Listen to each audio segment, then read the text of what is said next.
You are very welcome in this second episode of producing liquid soap.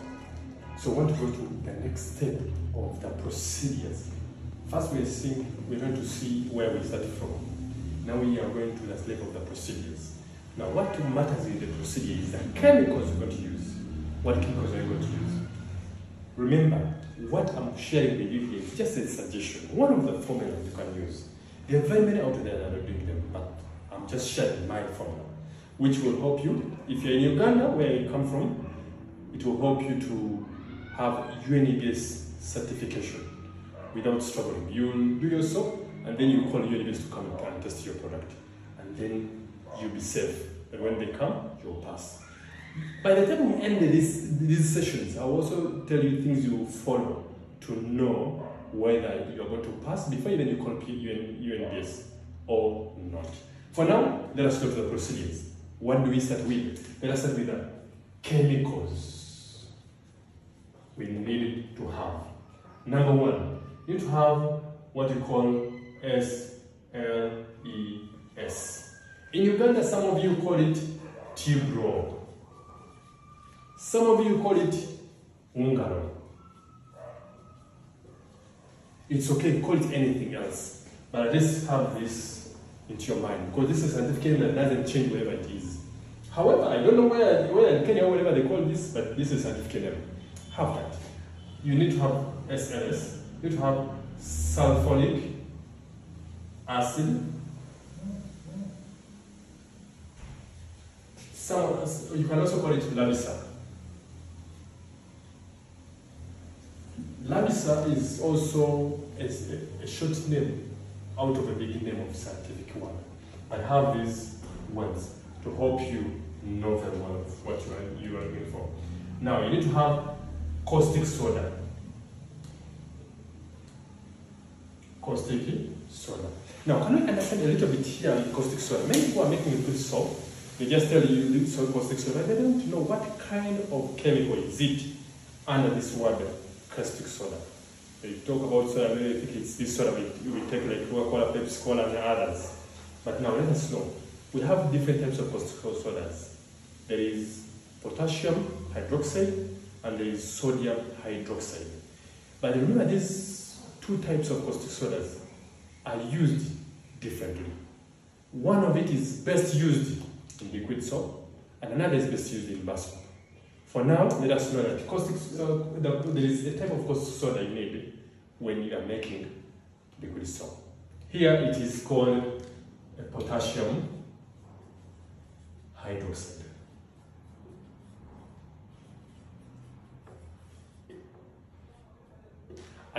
Even sodium hydroxide can work, but this is more best for liquid soap. So, caustic soda, have this.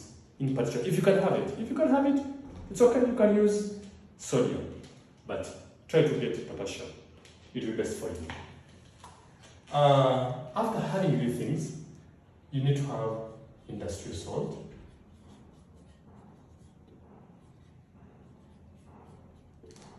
Okay, call it sodium chloride.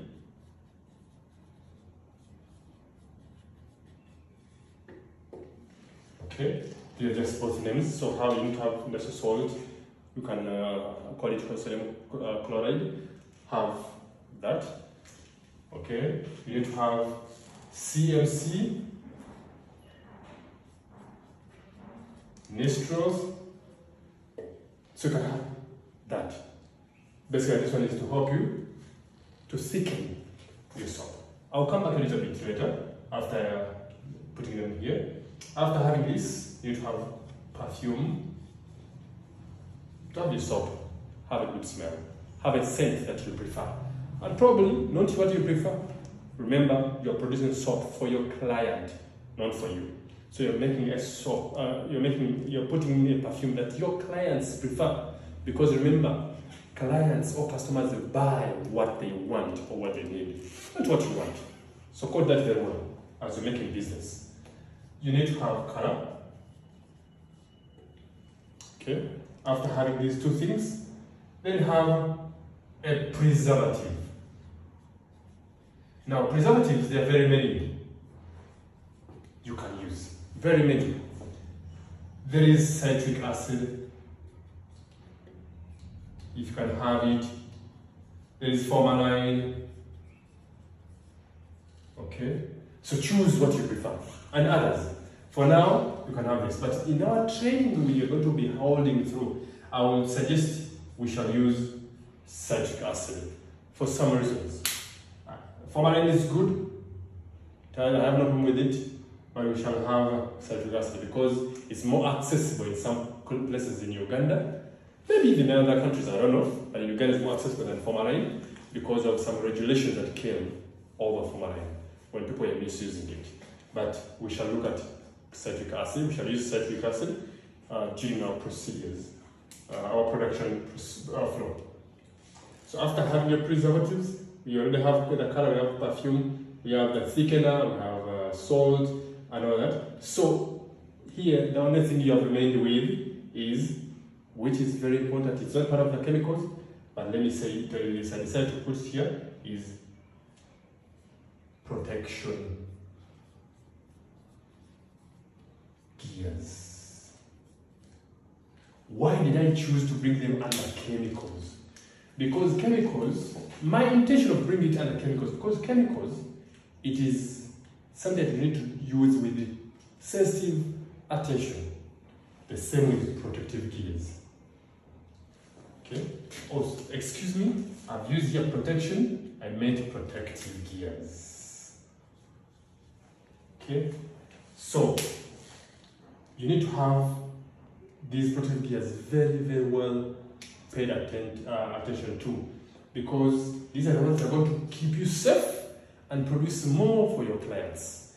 So when you're not safe, you won't be healthy for your clients. So here, I want to start here before I close here. You need to have the eye glasses so that your eyes are safe. You need to have the mask. You are dealing with fumes, chemicals that are fuming, which will make your internal organs affected. You need to have the gloves so that your skin is not damaged. But also need to know that you need to put on long sleeves. Not short sleeves like mine, long sleeves, so that you avoid any contact with the chemicals. We shall see them at some point where it can be dangerous for us. You need to put on long trousers with boots. So once you have these things, at least you know you're safer. So make sure that you do your production. So, thank you. Let us go to the next episode where we are now going to follow the full procedure. Today we have been here lining the chemicals. Now we want to go to the procedures, how we start flowing step to step until we have the good soap. Sorry, before we go there, let us not forget that we need to have water. So water is something very, very key because you know that it's going to mix all these things. It is also part of the chemicals. For your information, it's also part of the chemicals because it is making these chemicals put together. Thank you. See you in the next episode.